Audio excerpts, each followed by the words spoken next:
Hello दोस्तों, राधे राधे। सभी भाई बहनों को मेरा दिल से नमस्कार। प्रेमानंद महाराज जी आपको इस वीडियो में ये बताएंगे कि भगवान की प्राप्ति कैसे हो। भगवान की प्राप्ति ऐसी होगी दोस्तों आपको, जैसे कि प्रेमानंद महाराज जी आपको ये बताएंगे। सबसे बड़ी फल है भक्ति करो। भक्ति करो सच्चा मन से, और किसी की तेरी मेरी करना छोड़ो। खुद पे विश्वास रखो। खुद पे इतना विश्वास कर लो कि हाँ, हमें तो भक्ति कम से कम करनी है एक टाइम तो। और वीडियो आपको कौन सा टॉपिक अच्छा लगे दोस्तों, मेरे को कमेंट करके बताना, प्रेमानंद महाराज का। और वीडियो अच्छी लगे तो दोस्तों लाइक करना और सब्सक्राइब करना, और दोस्तों को शेयर ज़रूर करना वीडियो।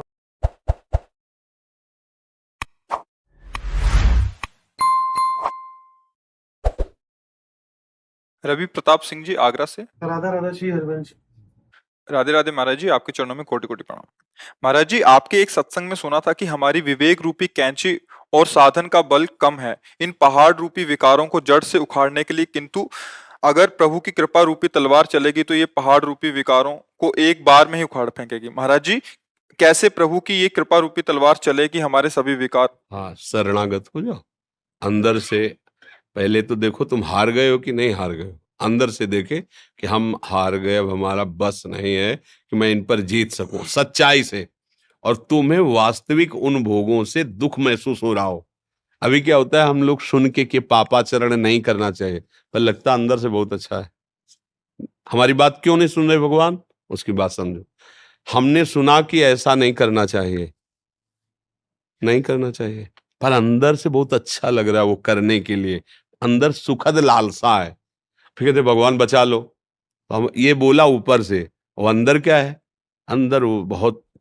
तो जब तक उसका दुख का अनुभव नहीं होगा तुम्हें, उनमें घृणा भाव नहीं होगा, उनमें ये भाव नहीं होगा कि मेरा नाश करने वाले, तब तक अंदर से पुकार नहीं होती।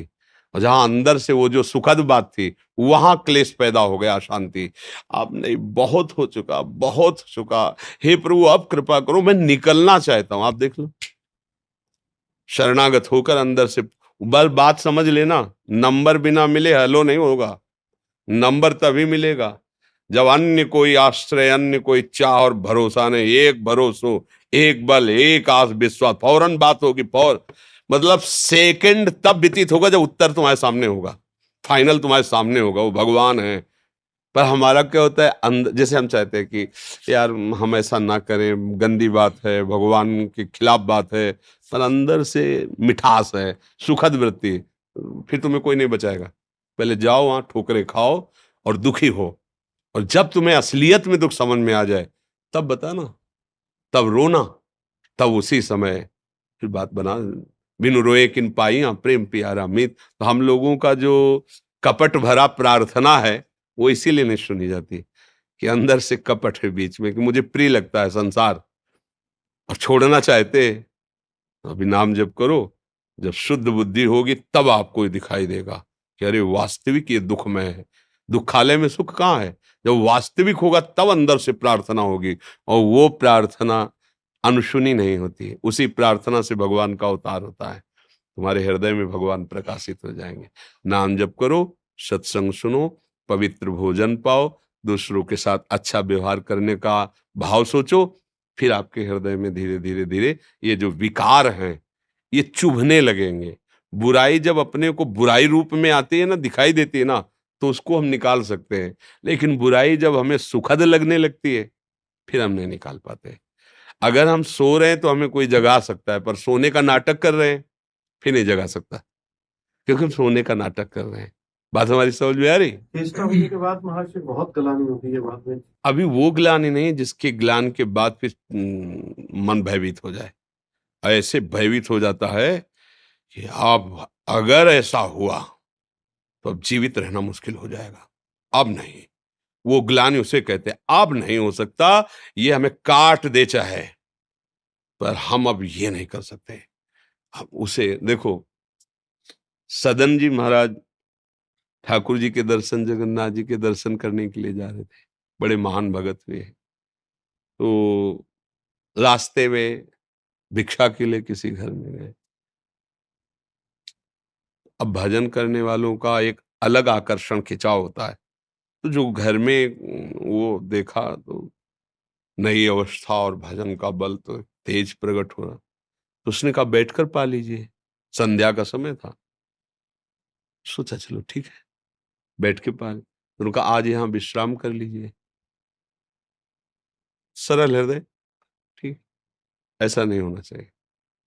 भिक्षा लो, बाहर जाओ, मंदिर में सो जाओ, वृक्ष के नीचे सो जाओ, घर गृहस्थी में, क्योंकि वहां उनके परमाणु हैं, वहां उनकी गृहस्थी की लीला है। या कोई अलग ऐसा वास हो जो परिवार से अलग, तो फिर साधु महात्मा के लिए जिस घर में सब, उसी घर में शयन करने के लिए। बाहर या तो बाहर दरवाजे के बाहर छप्पर पड़ा है ऐसा, या कोई देवालय या वृक्ष, ऐसा साधुओं के लिए कि घर गृहस्थियों से अन्न तो ले लिया पर शयन हमारा एकांत में ही हो। पर वो सरल भक्त वहीं शयन। अब वो रात में, तब उन्होंने उत्तर दिया कि तुम कैसे स्वभाव वाली हो, तुम्हारा पति है अभी और तुम ऐसा। तो उसको लगा कि अगर पति ना रहे तो स्वीकार कर लेंगे, क्योंकि उन्होंने ऐसा कहा तो पति की हत्या कर दी। भाई बोले हमने पति को मार दिया, वो सो रहे थे। कोई घोर अपराध, तो कितनी पापिनी है, अपने पति की हत्या। बोले अब ज्यादा उपदेश मत करो, जो मैं कह रही हूँ वो करो, नहीं अभी हल्ला मचाती हूँ, पूरे गांव के लोग आएंगे तुम्हें जान से मार देंगे। तो उनका नहीं, मरना तो है ही है एक दिन, मैं तैयार हूं मरने के लिए, पर मैं कुमार्ग का आचरण नहीं कर सकता। कुमार्ग का, तुम्हारी श्रद्धा भावना के कारण मैं रुक गया। उसने मचा दिया हल्ला, लोग आ गए। उनका पहले इसने हमने छेड़ने की चेष्टा की, जब मैं राजी नहीं हुई, मेरे पति बचाने पक्ष में आया तो पति की हत्या कर दी और मेरे साथ ये अपवित्र व्यवहार करना चाहता है। पूरा का पूरा भाव ही बदल दिया। और उनको बंदी बनाया गया, राज दरबार में ले जाया गया। पूछा गया कि आपने ऐसा आचरण किया? उनका नहीं। वो स्त्री बोलने लगी झूठ बोल रहा है। राजा ने कहा ये स्त्री तो फिर जैसा ये बोल रही वैसा आप करो। एक बार केवल नहीं बोला था, दोबारा नहीं, दोबारा सफाई की, मालिक की जैसी इच्छा होगी वैसा। बोले इनके दोनों हाथ काट दिए जाए, काट दिए गए। दोनों हाथ काट दिए जाए, दोनों हाथ काट, संत वेश में, इसलिए उनको जेल तो सजा तो नहीं, इनके दोनों हाथ काट के इनको छोड़ दो। दोनों हाथ काट दिए गए। गए जगन्नाथ जी हंस करके कहे कि अब प्रणाम भी कैसे करे, हाथ भी कैसे जोड़े, आप ले तो कटवा दिए। और जो ये ऐसे किया सो नवीन हाथ जब गए। ना हाथ कटने में उनको दर्द हुआ, ना कोई कष्ट हुआ। भाव यहां दिखाया कि अगर हम धर्म से चले, हमें काट दिया जाए तो भी हम अधर्माचरण नहीं करेंगे। फिर हमारा मन, हमारी बुद्धि हमको गंदे आचरणों में कैसे फिसला देती है। हमारी निष्ठा होनी चाहिए। अभी हम लोग थोड़ा सुन सुना के वो जलन है, अभी वास्तविक जलन नहीं है। अगर वास्तविक जलन होगी तो कोई हमें गिरा नहीं सकता, पक्का कोई नहीं गिरा सकता। भागोगे, भागोगे। जब आपको ज्ञान हो जाएगा ना कि असलियत में क्या है, संसार का खेल, माया कैसे फंसाकर हमें भजन विमुख करती, लगे रहो, नाम जप करो, अच्छे आचरण करो। वो स्थिति कोई दुर्लभ नहीं। अपने हृदय में जब भगवान बैठे हैं तो कौन सी स्थिति अब हमारे लिए दुर्लभ है? सब स्थिति आ जाएगी।